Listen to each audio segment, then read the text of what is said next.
Hello, we are live. I have my tea and I'm waiting for Bethany to come join me.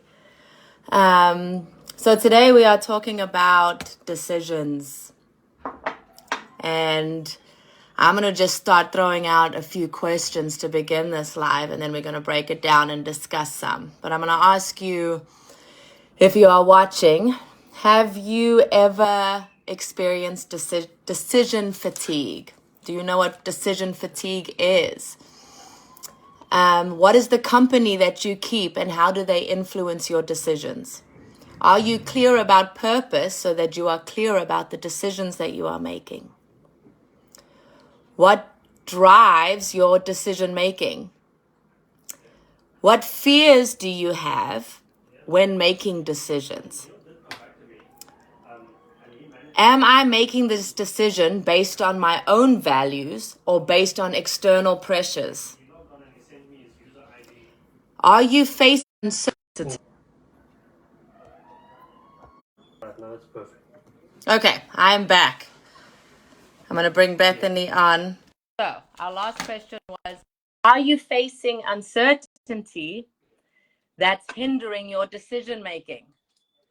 I think we live in a world that is inundated on decisions. We have options constantly before us, and it's exhausting when we think about we make 100 to 1,000 decisions every single day. Paper or plastic, tea or coffee, debit or credit, boxes or briefs, to be or not to be. I think my least favorite question that I have to make a decision on is when they come up and they say, do you want fries or a salad? Because we always all want the fries. But again, to the questions of what is that outlying source of where I'm driving, where my decision making is coming from? What are my core values that are leading and directing my decision making? So as we begin to just discuss decisions, I want you to just kind of reflect on your own space, on your own life. What do you face every day? Or maybe you're facing a big decision right now that you're needing to make, and you need some guidance or some tools to help reflect and make a decision that is wise. I used to, when I was a fitness coach, I used to always tell my clients, when trying to get them motivated to get up at 5 o'clock in the morning or lift that extra weight or run that extra mile, is to say, you have to decide what you want most, more than what you want right now.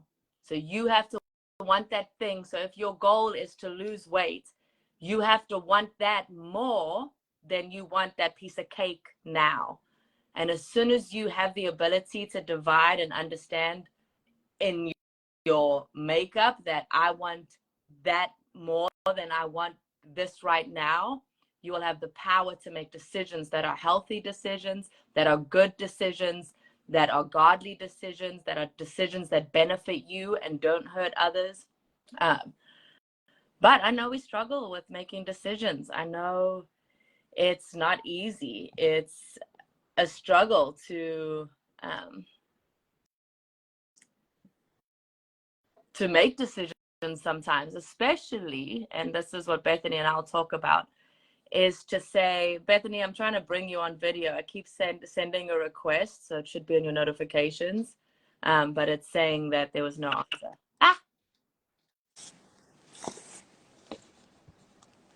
Keep going. What you're saying is amazing, but I will say that I love how you're like boxers or briefs, and I'm like, Okay.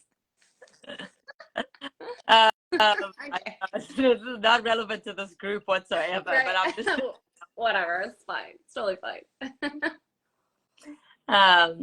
But yeah, when sometimes I think I was gonna say that you and I can maybe talk to a lot is decision fatigue, and where that's from and how we deal with it. But I mean, I threw out a bunch of different questions for everyone to reflect on, and maybe we could tackle some of those, or just talk about, when I say decisions, what do you think about?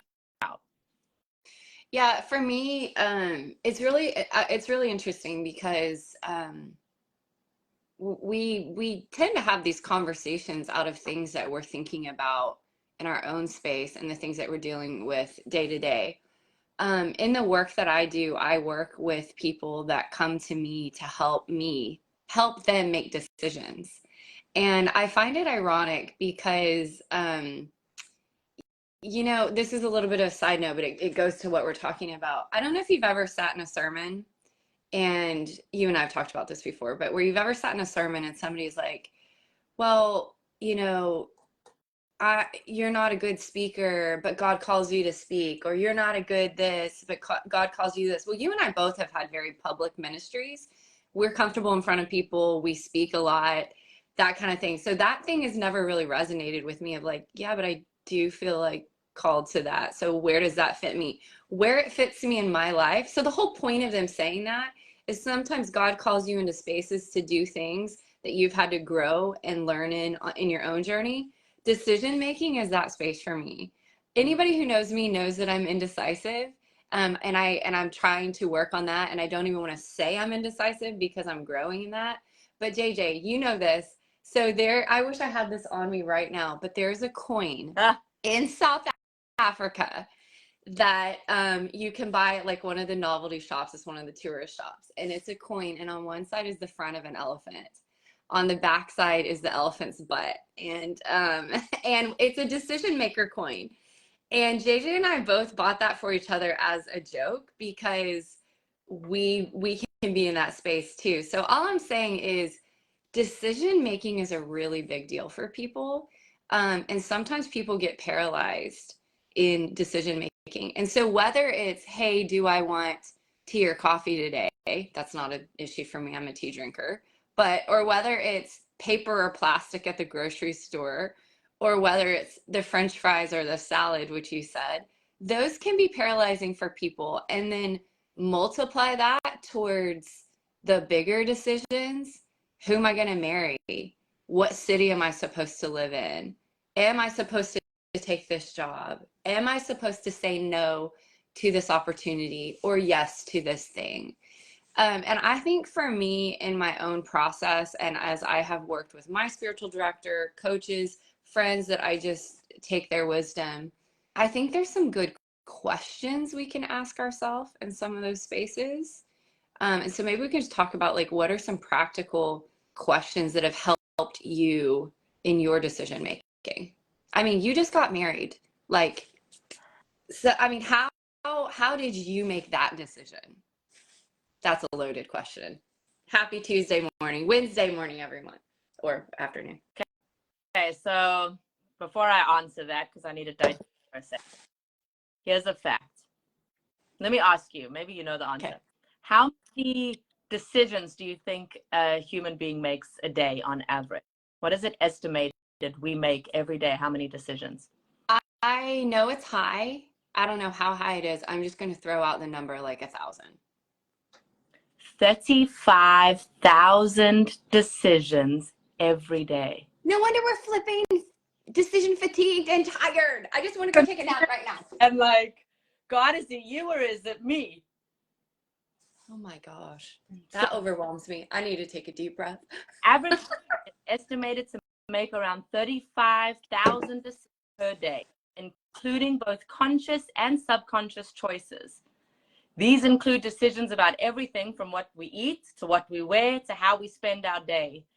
Subconscious decisions would be things like adjusting your body temperature, that you don't know you are doing, getting cold or hot, and because you're even doing it in your sleep, right? So then it says the sheer number of decisions can lead to decision fatigue, making it harder to make even simple choices. So then I think, and so this is to all you mothers out there. I'm not a mother. Bethany's not a mother, but we both know mothers. And mothers, even married, so married and a mother. I couldn't imagine if just for myself, I make about 35,000 decisions a day. When you are a mother, you are now having to make every decision for your child, and most of the time for our husbands. And so just coming back to like, no wonder we overwhelmed. No, Yeah. feels like so much, and we live in a society that are throwing options out of the wazoo. Everything's an option. You go to the restaurant now, and just to order a meal, they're asking you 10 questions. So let me, how do you, what size? I want to insert a statistic that I read this week. It was this sounds really weird, but it was in regards to the addiction of pornography. And a pastor was saying, he said, the problem with pornography, that's a whole other topic. We're not going into that topic right now. But he said, one of the problems with it is it creates an addiction to variety. And if you pull that out of that context and you put it into this conversation around decision making, I mean, isn't some of our overwhelm, there's too many options, like you just said. I know for me, as somebody who's lived overseas, I'll just paint a really specific picture. I've lived in Switzerland for several years.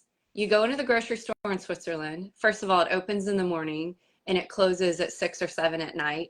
Maybe one night a week it's open till 9. And then it is not open, no shopping open on a Sunday, which I love because it removes that even as an option on a Sunday. But the other thing is you go into the pasta aisle and you have a couple pastas and you have a couple pasta sauces. It's palatable for someone who's trying to make a decision. You come home to America, you go to the pasta aisle. It is every kind of pasta you can ever imagine, every kind of sauce. Does it have this? Does it have? And I get paralyzed with the decision of just what pasta sauce do I want? And it's because there's too much variety. And so I think that's a huge part of it. And, you know, it made me think of capsule wardrobes. Have you ever tried a capsule wardrobe? No, I don't know what that is. Okay, so a capsule wardrobe is the idea that you would have 7 to 10 key pieces in your wardrobe that you just like cycle through. Now, I love clothes and things like that, and I've never gotten to a point of that, but I have put certain practices to minimize my decision making. So for example, I'm going to be going this summer to like 6 countries over 6 weeks, and I'm going to be packing in a tiny European carry-on and a backpack. And that is kind of like a capsule wardrobe. So you and I travel a lot. We know that when you have a suitcase that only has X amount of things in it, though at times it can feel limiting, like, oh man, where's that pair of shoes that I have for this event that I have in Florida or Texas or the UK or wherever. But generally it's like so simple because you're like, this is my small selection of choices. All I have. It's what I have. Yeah. So what am I choosing? So I think you've hit on something that's a huge part of our decision-making issues is we have too many options. Well, you say that about the clothes, and I think of Mark Zuckerberg, the guy who has Facebook. Yeah. Who started Facebook, and he wears the same clothes every day. If you look at any interview of him, he's in the same shirt and same pair of pants. And he speaks on it, and he says he limits that one a day so that the energy he would be spending on trying to make that decision, he can now focus his attention and that energy towards something better and bigger. And yeah, I think options they're not necessarily a bad thing because they are a gift of freedom. Yeah. But society, I think we've maybe overdone it. And when you mention that thing about pornography and variety has ruined us, because what happens with it, and the danger of pornography is that because we are so accustomed to variety, we become unsatisfied with the norm or with what we have.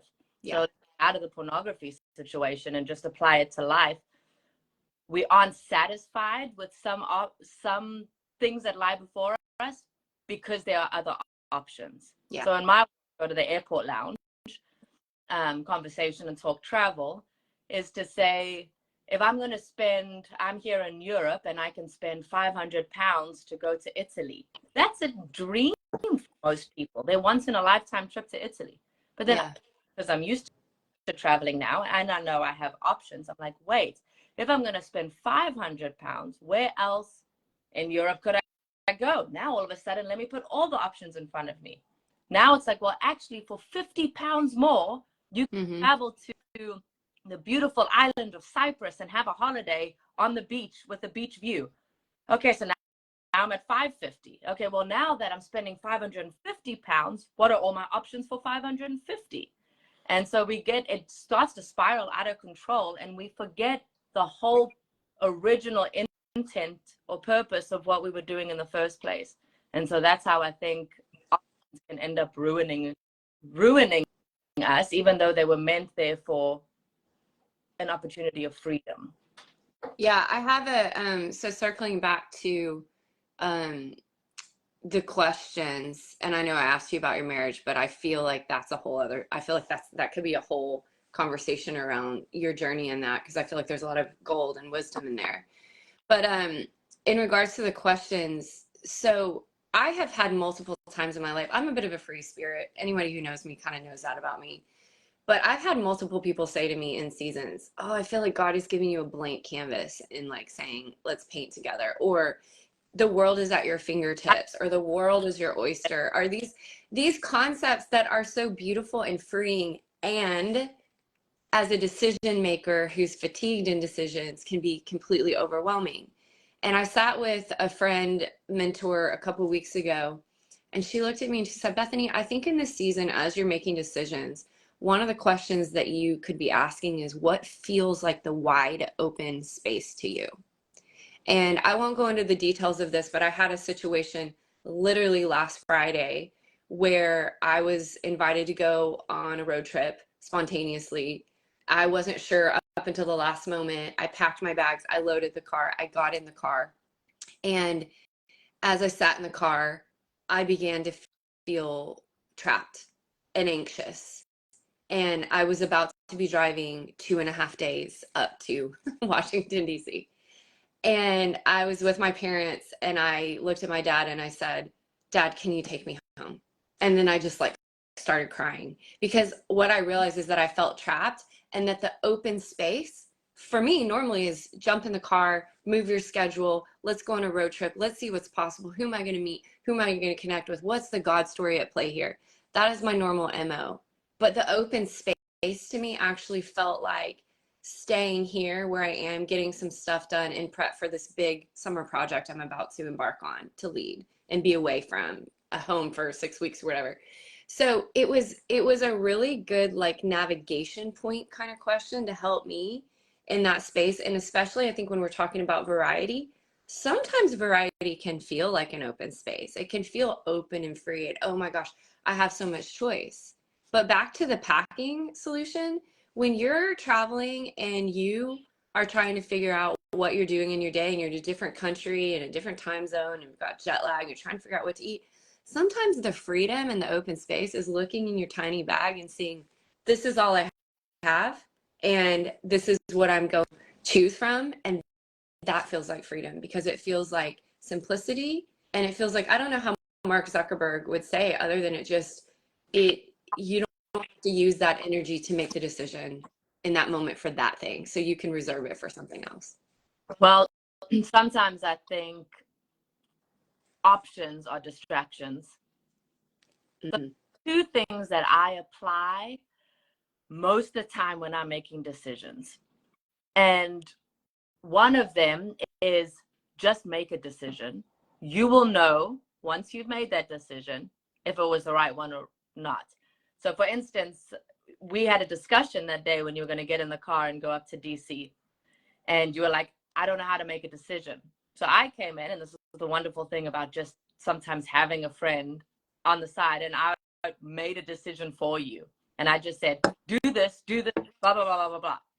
And so you ended up doing it because I said, you should just go. And so you made a decision. It wasn't the right decision. Sometimes I think we put too much pressure on right or wrong. Yeah. But it wasn't what you really wanted to do. But you only found that out when you were in the car 5 minutes up the road. Yeah. Yeah. Make a good decision. You need to just make a decision. Yes. You will know if it is good or not. So that's number one. Number two is always weigh up your decisions to line up with the greater purpose, or to your, I like to say, your true north. Yeah. If you know where true north is in your life, talking identity, destiny, purpose, if you understand that and have clarity, when you are making decisions that seem big or small, but sometimes seem like those ones that are difference maker decisions, line it up to that true north of yours and see where it falls. Is this supporting my true north, or is it not supporting it? If it's not, then maybe it's a no this time. Yeah. And that's, of course, that could be your true north, or it could be word of God. Like, line it up with the word. Does it match with what the word says? And do you feel comfortable saying yes to it? And that's on decisions on a much deeper level. But those are two things I like to just practice in making decisions. No, and I think you're right, because it's the whole thing, the metaphor we talked about a couple of weeks ago, sort of like, I've heard it said, God can't steer a ship that's not moving. Like a boat that's just floating in the water has no power to actually go in a direction. And so as you're going, just like choose that thing. The thing that I say to people a lot is follow peace. And so sometimes peace doesn't come until after you make the decision. And again, going back to my example in the car, like I got in the car and that was the opposite of peace, you know? And I think it was such a growing point for me to be like, okay, no, this is not what I need, blah, blah, blah. Okay, move on. But it's following peace, and it's making that decision. And then I lost my train of thought. So continue. Yeah, and I'll say too that it's following peace doesn't necessarily mean it's always a peaceful interaction or a peaceful confrontation or peaceful environment, but you will, despite whatever you're facing, you will have peace in it, and that's how you will know. So I do think that is a true tell. And I mean, another thing we always say too is that, like, especially a decision to move or shift is defined by your season of grace. If the grace has lifted in my life, I know that when grace is lifted, it's time to move. Yeah. It's time. So in my job, I'm desperate to get that salary every month to pay the bills, that's not what dictates to me. If the grace in that job has lifted, so that's what happened. I knew it was time to move. Even though I was still dependent on that income, I knew grace lifted, we shift, we move with the cloud. So that also is just a good key factor in trying to make decisions, especially regarding job or work or moving or shifting. Yeah. And I think there's two side conversations that we could have, three out of this conversation alone. One is, how do you find your true north? Mm-hmm. Because we can say, make decisions to your true north, but there's a lot of people listening. There's a lot of people in our world. I mean, I've been in that season multiple times where it's like, well, I don't know what that is. And so sometimes we need help naming what is that true north, and there are ways to get to that. It's about identity, it's about calling, it's about purpose, it's about your mission, your mandate, all of that. And JJ kind of specializes in that area. So I think that's a conversation we have, is like, what about your true north? The other thing is I think there may be people that are listening that go, what the heck does it mean for grace to be lifted? What is that? What is that? And again, I think that's a whole conversation. I have a story about that from when I lived when I was traveling the world back in 2021 and 22, just following God into these countries. Like God was teaching me a lot about what it means to walk under that grace. So I think that's a conversation we could have. And then I think the other one is what I said at the beginning of, like, how did you make a decision in this journey that you've been through, at whatever level you want to share that? Because there are practical things, there are these principles we can put in place for small decision making that can train us to be better decision makers in the bigger things that have more long-term effects, or that affect more people, and that kind of thing. Yeah. I know one of the effects of decision fatigue, when we have it and we feel that, like, decision paralysis, so overwhelmed, I can't even make another decision. the thing we tend to do the most is then become procrastinators. Oh, yeah. So whatever decision we need to be making, we then procrastinate it, which actually ends up taking more hold on us, because now I'm becoming even more exhausted because there's things I didn't attend to or things I didn't do. So just putting other little keys out there. But when you think of 35,000 decisions a day, Mark Zuckerberg, the guy who doesn't have to ever decide what he's going to wear because he's got his outfit picked out every day, what are some things in your life that are decisions you can put things into place that you don't have to make those decisions every day? What are small things? And it really becomes disciplines. What are small things in your life that can become disciplines so that they don't have to be decisions? Yeah. Sometimes it's we procrastinate so long, or we don't live a disciplined life. Everything is a decision. Yeah. So if I'm disciplined to eat healthy, fries or a salad is not a decision I have to make. Yeah. It's already.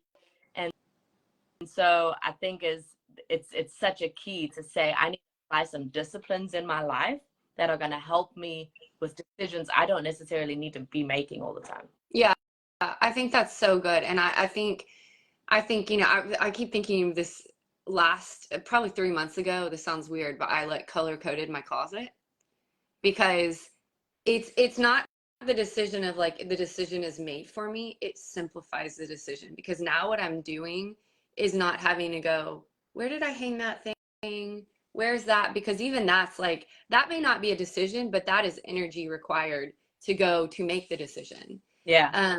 I think I'm an artist, and across my room, I have a little corner art studio over there. And I have it set up in a way that I feel, if I feel inspired to paint, now I don't have to, you know, set up all the things. I can just pull the stuff out and go.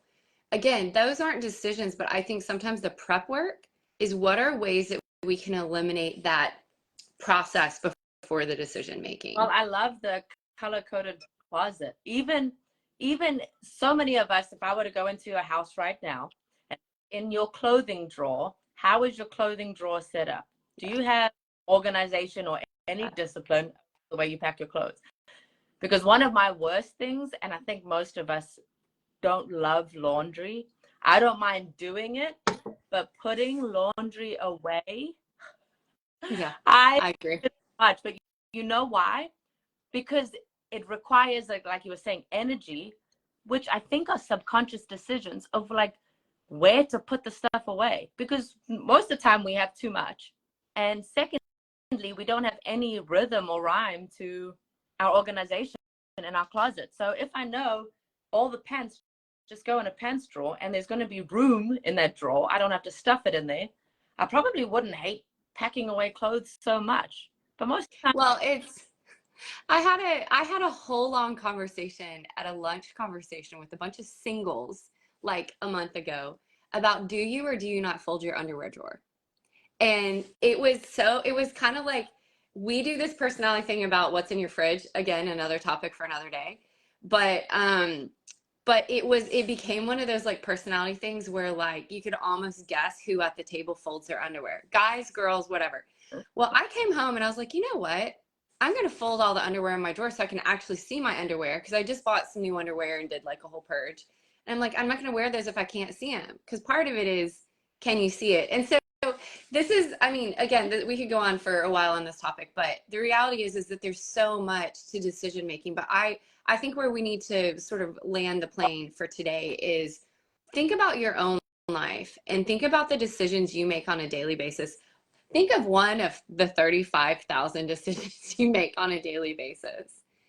And just try to think, is there a way that I can kind of simplify this for myself? So whether it's color coding your closet, whether it's folding your underwear, whether it's deciding to eat healthy and deciding that this week that you're not going to do sugary drinks, or you're not going to do the side that doesn't have vegetables or greens, you know, because again, as JJ said, you make one big decision that actually filters down into many little ones. And I think that's actually one of the best ways for us to navigate decision making well. And again, I mentioned, but like I do a lot of discernment work with people. I love having conversations with people around this stuff, and I know you do too. So if you have questions or, you know, want to ask us more, please feel free to reach out. And unfortunately, I have to go now to another event, but ask questions below. We'll interact with you, and we'll pick maybe one of those topics to talk about next time because a lot came out. Yeah, that's good. So happy decision making, everybody. Yes, happy decision making. So Take a deep breath and make a decision. Okay. Bye.